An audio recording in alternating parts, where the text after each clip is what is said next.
Okay, so a 75% increase from the previous year.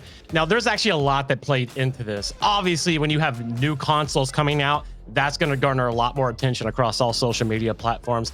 Also, when you have, a pandemic going on, a lot of people are playing video games, and a lot of people have a lot more time to talk about video games. So it was kind of the perfect storm for Twitter right now to become a really gaming-centric platform, which is a little bit unexpected in the way it jumped. Let's take a look at the most followed gaming topics right now. And by the way, this is coming from Social Media Today. They posted the article, I believe, towards the end of last week, maybe it was even this week.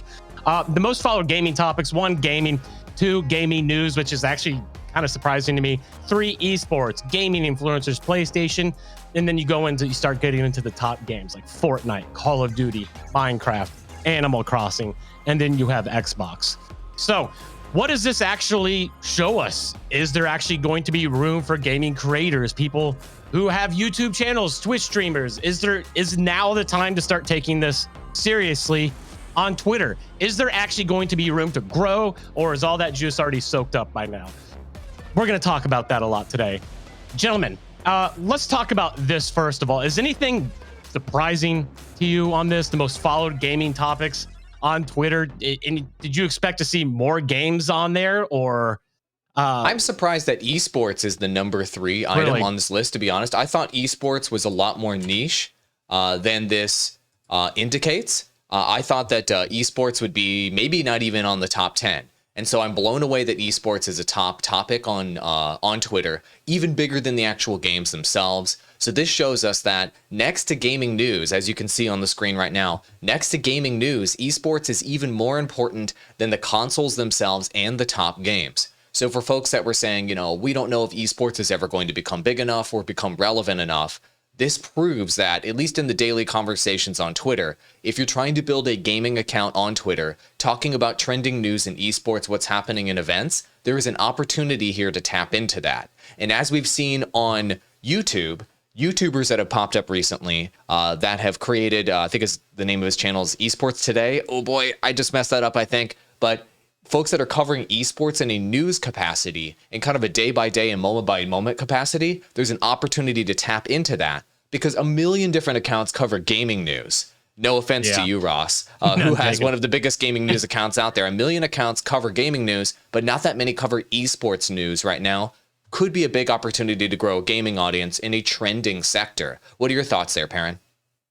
Yeah, I think I'm surprised by Fortnite being above Minecraft. We've looked at the numbers of these two, especially on YouTube, and we looked at how many views Minecraft was getting compared to something like Fortnite, and it's literally billions more views. But the discussion online, what's being talked about on Twitter, is very much a platform where we're talking about the conversation right now. What is going on with these today, right now, right?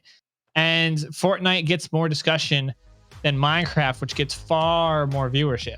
It's interesting that I guess Minecraft has been around for longer, so there's maybe less to talk about, but it's still up here in the top 10, still beating out Xbox. What the hell are people talking about with Minecraft? I just don't get it. What the hell are they talking about? I don't know what there is to talk about, but there's still plenty of creators with Minecraft, and there were some trending events. I think there was a speed run that got some drama because a creator got accused of cheating during it because he got an amazing score or something like that. Don't quote me on it. I only know a little bit of knowledge, but the point is there are still trending topics around Minecraft, even though the viewership is greater by a large margin than Fortnite. The discussion on Fortnite is more current and more trending. The other thing is gaming influencers being number 4, and this is what I like to see. One of the strategies, if you ever study larger creators and see how they increase their view count as live streamers, or how they increase their viewership as YouTubers, one of the ways to do this is by joining the conversation with the other very high tier successful gaming creators. And when they jump into those conversations, that makes them relevant in the space, and that makes people want to go watch them and care about what they say. So Twitter is one of the main tools in their toolkit that they use to stay relevant. And so gaming influencer conversations in 2020 is number 4. We also had the huge events. We had the Dr. Disrespect Ninja. We had like huge gaming influencer social events on Twitter that happened Massive over drama. Drama is larger- driving a lot of that conversation. Yeah. Absolutely. And these would happen over like long periods of time. You know, there's a long period of time where we're talking about Dr. Disrespect for a while, for a month or two there.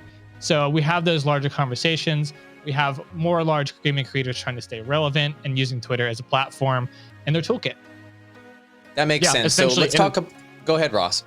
No, I was going to say, just playing into the drama thing, if you scroll down to the most tweeted about game events, I'm even going to throw the 2020 Game Awards into that drama that you just described, because there was so much drama surrounding it. There's so much drama surrounding everything on gaming, especially in 2020 when you have events like Cyberpunk,